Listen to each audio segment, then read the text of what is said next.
Supreme Commander Tharnak stood at the center of the vast, cold chamber aboard his flagship, a sneer curling across his lips as he stared at the holographic display of Earth's defenses. The flickering images of tanks, missiles, and most amusing to him, the outdated howitzers, elicited a low chuckle from the assembled warlords. "This is what they intend to use against us." Tharnak's voice boomed, thick with disdain. "These relics from a bygone era?" His words echoed around the chamber, bouncing off the metallic walls that shimmered with the glow of alien technology. The other warlords joined in, their laughter a chorus of arrogance. Back on Earth, in a dimly lit command center hidden deep within a mountain, General Amanda Hayes watched a similar display, her sharp eyes narrowing as she listened to the alien mockery intercepted from the enemy's transmissions. Her fingers drummed lightly on the edge of the steel table as she observed the smug expressions of the alien warlords. "They underestimate us," she murmured, her voice barely above a whisper but carrying a weight that made those around her listen closely. Lieutenant Marcus Doyle, standing by her side, leaned in. "They have no idea what's coming, do they, ma'am?" he asked, his voice filled with a mix of youthful energy and anxious anticipation. "None," Hayes replied, her tone unwavering. She straightened up, turning to face the room of strategists, engineers, and soldiers who awaited her command. "Let's make sure they never forget it." The room fell silent, save for the hum of computer screens and the distant rumble of machinery. Hayes began to speak, her voice calm but commanding. "The alien warlords believe our artillery is obsolete. They think they can waltz in with their plasma cannons and energy shields, expecting an easy victory." She paused, letting her words sink in. "But what they don't realize is that we've had centuries to perfect our tactics and our technology.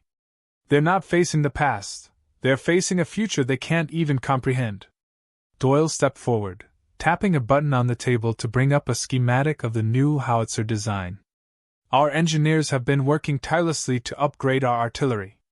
These aren't just any howitzers, they're equipped with earthquake shells, designed to create localized seismic events. The moment they hit the ground, they'll disrupt everything in a 100-meter radius, vehicles, troops, even their energy shields." A murmur of approval swept through the room, but Hayes held up her hand, silencing them. "This is not a time for overconfidence. We're still outgunned and outmatched in many respects. We need to be smart, and we need to be ready. Lieutenant Doyle, your team will oversee the deployment of these howitzers. Ensure every shell counts." "Yes, ma'am," Doyle responded, a determined glint in his eye. He had waited for this moment, a chance to prove himself, and now that it was here, he was ready to take on the challenge. The scene shifted to a vast military base on the outskirts of a sprawling forest. Rows of howitzers stood ready, their barrels pointed skyward like silent sentinels. Soldiers moved with purpose, loading shells and checking coordinates, their breath visible in the crisp morning air. Lieutenant Doyle walked among them, his presence a blend of excitement and nervous energy. He stopped next to Sergeant Johnson, a grizzled veteran with more battles under his belt than most of the younger soldiers could imagine. "Are we ready, Sergeant?" Doyle asked, watching as Johnson's hands moved deftly over the controls. "As ready as we'll ever be," Johnson grunted. "But I gotta admit, Lieutenant, this plan of yours is unconventional." Doyle nodded, understanding the skepticism. "Unconventional is exactly what we need right now. They expect us to play by their rules. We're going to show them just how wrong they are." As the first wave of alien ships breached the atmosphere, their hulls glowing with the intense heat of re-entry, a tense silence fell over the base. The ground seemed to vibrate with anticipation, a hum that matched the racing pulse of every soldier present. General Hayes's voice came over the comms, steady and resolute. "On my mark, commence firing." The command was met with the thunderous roar of howitzers unleashing their payloads. The earthquake shells soared into the sky, their trajectories precise, each one carrying the weight of Earth's last hope. Moments later, the ground beneath the alien landing zones erupted in violent tremors. Alien tanks toppled like toys, and the shimmering energy shields flickered and faltered under the unexpected assault. In the command center, Hayes watched with a steely gaze, her fingers gripping the edge of the table as the aliens scrambled to adapt to the new threat. "We've got their attention," she said, a hint of satisfaction in her voice. Doyle, still at the front lines, saw the impact firsthand. The alien forces, so confident mere moments ago, were now in disarray. He allowed himself a small, triumphant smile. "Welcome to Earth," he muttered under his breath. The battle had only just begun, but for the first time, Earth had shown that it was not as defenseless as the alien warlords had believed. The tide was turning, and with it, a new chapter in human resilience and ingenuity was being written. As the howitzers reloaded for another barrage, the tension only grew. Hayes issued another command, her voice filled with a determined calm. "Prepare for the next wave. Let's remind them that Earth fights back." The air was thick with anticipation and the acrid scent of gunpowder, as the soldiers braced themselves for the oncoming storm. And as the next round of earthquake shells thundered into the sky, it was clear that this was only the beginning.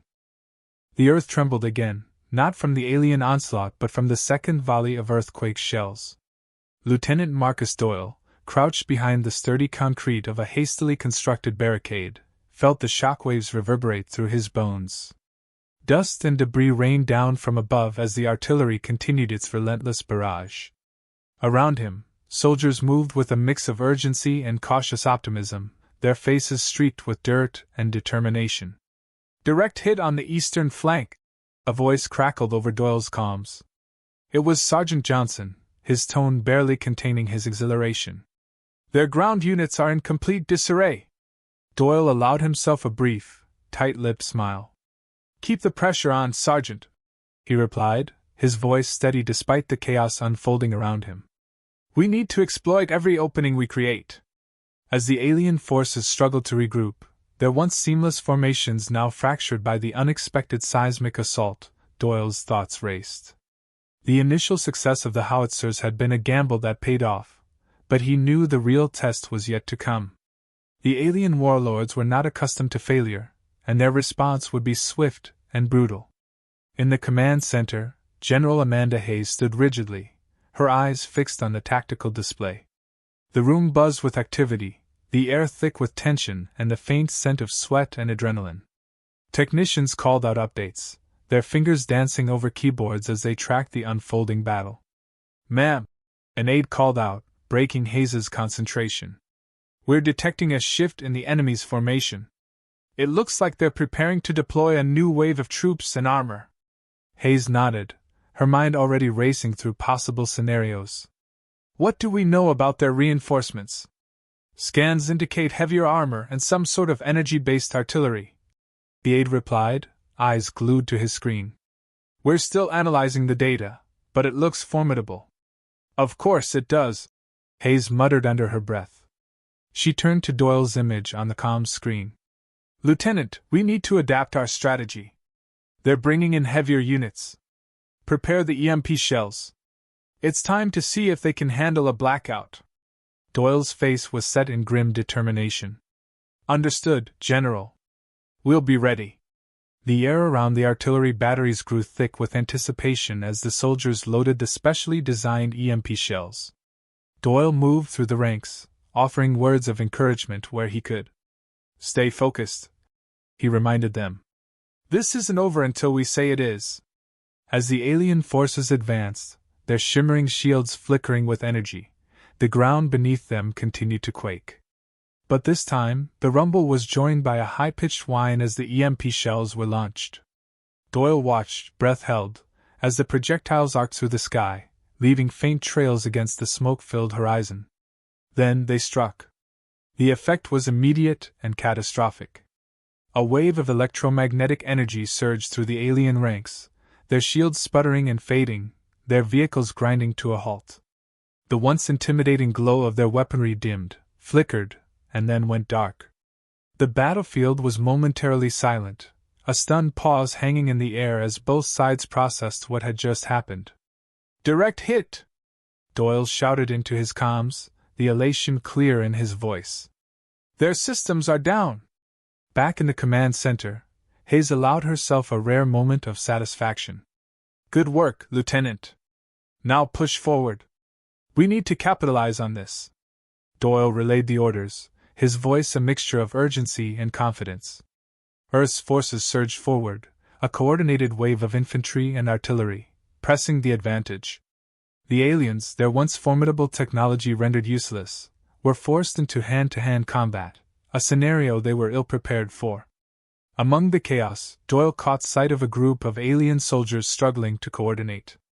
Without their advanced suits and weaponry, they looked almost vulnerable. He felt a surge of conflicting emotions, triumph mixed with a strange empathy. He pushed the thought aside. This was war, and they would show no mercy. Yet, as Earth's forces began to gain ground, a new sound filled the air, a low, ominous hum that seemed to vibrate through the very ground beneath them. Doyle's heart sank. He knew that sound. "General Hayes," he called out urgently. "They're deploying some new kind of weapon. It's—" Before he could finish, the ground erupted in a burst of light and heat. An energy blast tore through the earth, sending soldiers and debris flying. Doyle hit the ground hard, his ears ringing, his vision blurred. Hayes's voice crackled over the comms, filled with urgency. "Lieutenant Doyle, report. What's happening out there?" Doyle forced himself up, blinking through the dust. "It's some kind of focused energy blast," he managed, coughing. "They're hitting us with everything they've got. We need to fall back and regroup." "Negative," Hayes responded firmly. "We hold our ground. Reinforcements are on their way. We need to buy them time." Doyle nodded, steeling himself. "Understood. We'll hold." The soldiers around him began to pick themselves up, their expressions a mix of fear and determination. Doyle took a deep breath, pushing down his own fear. "You heard the general," he called out, his voice strong despite the tremor in his chest. "We hold the line. For Earth!" The rallying cry spread through the ranks, a defiant roar that echoed across the battlefield. As the alien warlords unleashed their most devastating weapons yet, Earth's defenders stood their ground, a wall of resolve against the oncoming storm. But even as they fought with everything they had, Doyle couldn't shake the feeling that this was only the beginning of a much larger battle. The aliens would not relent, and Earth's survival hung in the balance. He clenched his fists, preparing for the next wave. Whatever came, they would face it together. And they would show the galaxy that Earth was not to be underestimated. The horizon darkened with the approach of more alien ships, and Doyle braced himself for what was to come. The battle was far from over, and the hardest part was still ahead. The battlefield was a cacophony of chaos and defiance. Earth's forces, battered but unyielding, held their positions against the relentless alien onslaught. Smoke and ash hung heavy in the air, mingling with the acrid smell of burning metal and scorched earth. Lieutenant Marcus Doyle crouched behind the wreckage of an overturned transport, his breath coming in ragged gasps. He wiped the sweat and grime from his brow, squinting through the haze at the advancing alien line. The situation was growing increasingly desperate, but Doyle's resolve remained firm. "Lieutenant, they're regrouping on the Western Front," came the urgent voice of Sergeant Johnson over the comms. "We've got maybe a minute before they hit us again, and this time it looks like they're bringing in heavy artillery." Doyle glanced over at the soldiers around him, their faces a mix of exhaustion and determination. "Copy that, Sergeant. We need to spread out and prepare for impact. And keep those EMP shells ready. We might only get one more chance to use them effectively." He moved along the line, offering a reassuring nod to each soldier he passed.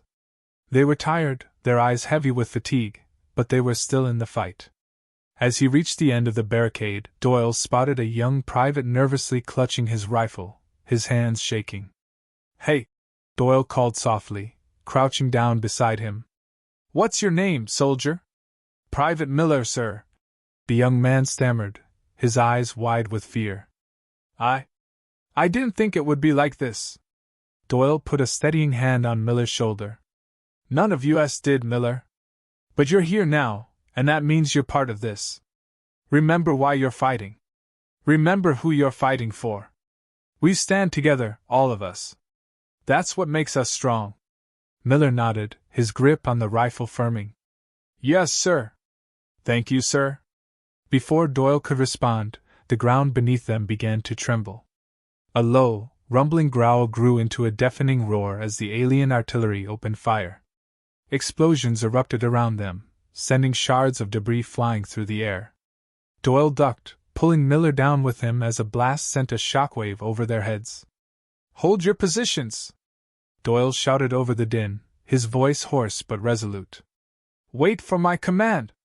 In the command center, General Amanda Hayes watched the tactical display with a steely gaze. The alien forces were relentless, their formations tightening as they pressed their advantage. She could see the toll it was taking on her soldiers, but she also saw something else, a resilience that the aliens had not anticipated. Her soldiers were holding, and she would make sure they continued to do so. "Lieutenant Doyle." Hayes's voice came through the comms, calm despite the chaos. "What's your status?" "We're holding, General," Doyle replied, though the strain was evident in his tone. "But they're not letting up. We're running low on ammo, and the men are getting tired." Hayes nodded, understanding the gravity of the situation. "Reinforcements are en route, but they'll take time. We need to buy them every second we can." "You know what to do?" Doyle exhaled slowly, his mind racing through their dwindling options. "Roger that, General. We'll hold the line." As the alien artillery barrage intensified, Doyle knew they couldn't sustain this much longer. He made his way back to the Howitzer crews, who were desperately trying to reload under the relentless fire. "We're going to have to use the EMPs now," he ordered, his voice steady despite the tension in his chest. "It's our only shot to disrupt their advance and give us some breathing room." The crews nodded, quickly adjusting their aim. Doyle could feel the ground shaking beneath his feet as the alien forces moved closer. The air was thick with smoke and the acrid scent of burning ozone, every breath a struggle. He glanced at the soldiers around him, each one battered but unbroken. They were his brothers and sisters in arms, and he would not let them down. "Fire!" he commanded.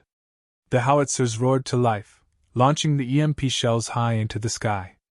Doyle watched as they arced toward the enemy, holding his breath. The seconds stretched into an eternity as the shells descended, and then, with a blinding flash, they struck. A wave of electromagnetic energy surged through the alien ranks, their equipment shorting out in a cascade of sparks and smoke. For a moment, there was a stunned silence.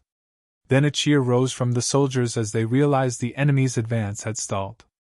Doyle allowed himself a brief moment of relief, but he knew this was far from over. The aliens were already regrouping, adapting to the new threat.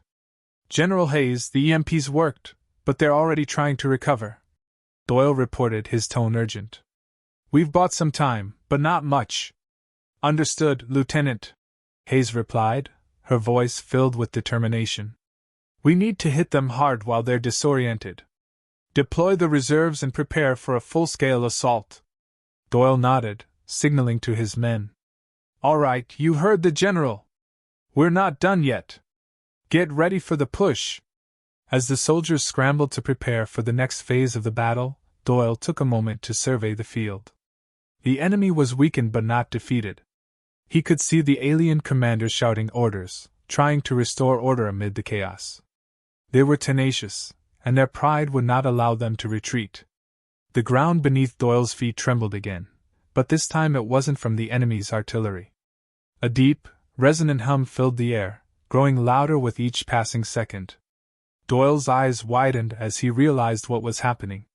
"Brace yourselves!" he shouted. "They're deploying something new!" A massive burst of energy erupted from the alien lines, a blinding beam of light that cut through the battlefield like a knife. It tore through Earth's defenses, carving a path of destruction. Doyle was thrown back, landing hard against the ground. Pain shot through his side, but he forced himself up, his vision swimming. "Lieutenant Doyle, report!" Hayes's voice crackled through the comms, filled with urgency. Doyle struggled to his feet, clutching his side. "They've got some kind of directed energy weapon. It's cutting through our lines. We need to fall back and regroup." There was a brief pause before Hayes responded, her voice calm but firm. "Fall back to secondary positions. We can't afford to be caught out in the open. And Doyle, stay alive. We need you. Doyle nodded, swallowing hard. Copy that, General. We'll make it through this. He turned to his soldiers, many of whom were looking to him for guidance. All right, fall back. Stay low and keep moving. We regroup at the next line. As they began to retreat, the tension in the air was palpable. The battle was far from over, and the aliens were showing no signs of giving up. Doyle knew they were in for the fight of their lives, but he also knew they wouldn't back down. Not now, not ever. And as he led his men to the next defensive line, he couldn't help but feel a flicker of hope. They had survived this long against impossible odds, and as long as they stood together, they would continue to defy the enemy. Whatever came next, they would face it head-on. The sun dipped low on the horizon, casting long shadows over the battlefield. Lieutenant Marcus Doyle, now sporting a hastily bandaged wound on his side, scanned the chaotic landscape. The alien assault had slowed but not stopped. Their forces were regrouping, drawing on their relentless determination to reclaim the ground they'd lost. The deep, unsettling hum of their directed energy weapon echoed again, a haunting reminder of the raw power they could unleash. Earth soldiers, huddled behind makeshift fortifications, were weary but resolute, eyes fixed on their lieutenant for guidance. Lieutenant Doyle, came General Amanda Hayes' voice over the comms, sharp and steady. Intel suggests they're focusing all their firepower on your position. They intend to break our line there and scatter our forces. You must hold. Doyle nodded, knowing full well she couldn't see him. Understood, General. We'll hold, whatever it takes. He turned to face his men, drawing on every ounce of his resolve. All right, listen up, he shouted, his voice cutting through the din of battle. This is it.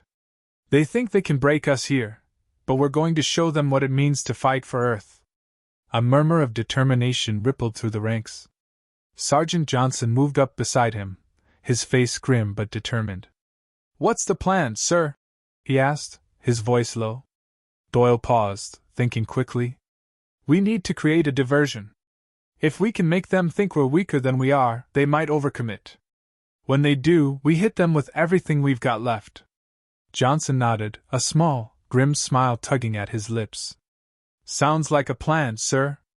I'll get the boys ready. As Johnson moved to relay the orders, Doyle grabbed his arm.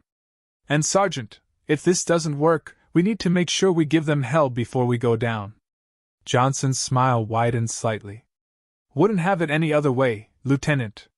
Doyle watched as his soldiers began to spread out, setting up decoys and preparing their remaining ammunition. The air was thick with the acrid smell of smoke and ozone, mingling with the metallic tang of blood and sweat. Every breath felt heavy, laden with the weight of the moment. He could hear the distant rumble of the alien war machine advancing, their heavy footsteps a steady drumbeat of impending doom. Lieutenant, Private Miller called out, his voice quavering slightly. Doyle turned to see the young soldier standing at attention, his face pale but his eyes steely with resolve. What happens if they break through? Doyle considered his answer carefully. If they break through, Miller, we make sure they regret ever setting foot on our soil. We fight to the last man, and we take as many of them with us as we can. But don't worry, he added with a reassuring smile. They won't break through. Not today. Miller nodded, his jaw set in determination. Not today, he echoed. The ground began to shake again, a low rumble that grew into a deafening roar. The alien forces were making their move. Doyle felt a surge of adrenaline, his senses sharpening as the enemy emerged from the haze, their forms dark and menacing against the twilight sky. The energy weapon fired once more, a brilliant beam of light cutting through the smoke, searing the ground and sending up plumes of dirt and debris. Now!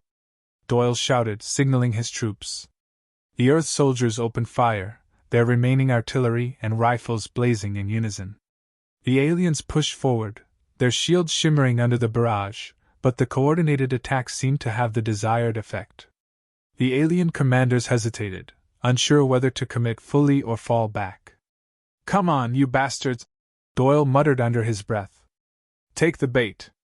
As if on cue, The aliens surged, pouring everything they had into the assault. Doyle's heart pounded in his chest.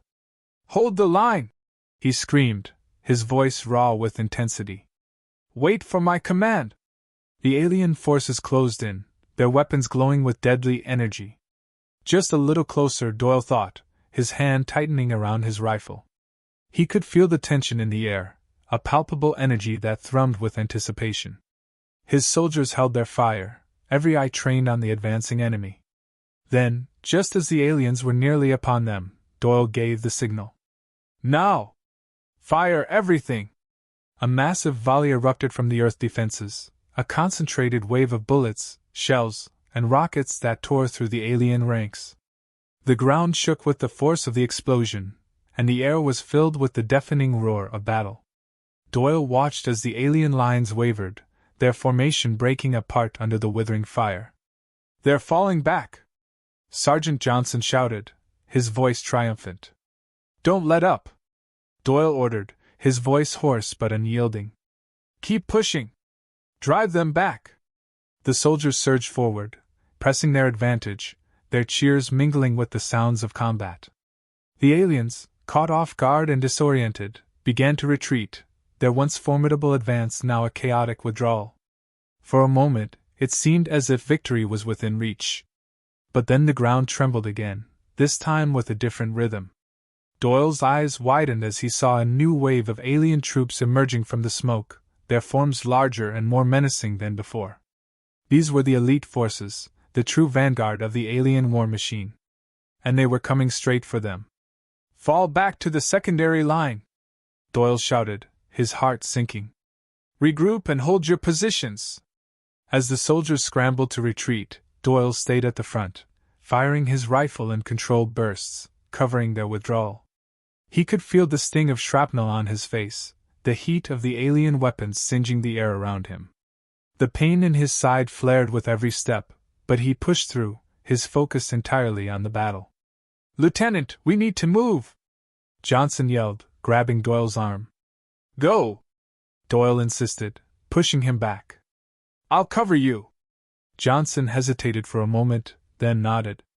"Stay safe, sir." Doyle watched as his men pulled back to the secondary line, setting up a new defense. The elite alien troops continued their advance, undeterred by the fierce resistance. Doyle knew they were running out of options, but he also knew they couldn't give up. As he prepared to make his stand, a crackle came over his comms. "Lieutenant Doyle." General Hayes's voice came through, calm yet urgent. "Reinforcements are arriving. Hold the line just a little longer. Help is on the way." Doyle felt a surge of hope, a renewed sense of purpose. "You heard the general," he called out to his men. "Help is coming. We just need to hold on a little longer." The soldiers rallied around his call, their resolve strengthened by the promise of reinforcements. As the alien elite forces closed in, Doyle knew this would be their toughest fight yet. But they were ready. Together, they would stand, and together, they would fight. The first wave of reinforcements arrived, their presence bolstering Earth's weary defenders. Doyle could see the tide beginning to turn once more, the aliens now on the defensive. The battle was far from over, but for the first time, he could see a glimmer of hope on the horizon. As the sun finally dipped below the horizon, casting the battlefield in darkness, Doyle braced himself for the next wave. The night would be long, but they would endure. Earth would endure. And as long as they stood together, they would never be defeated.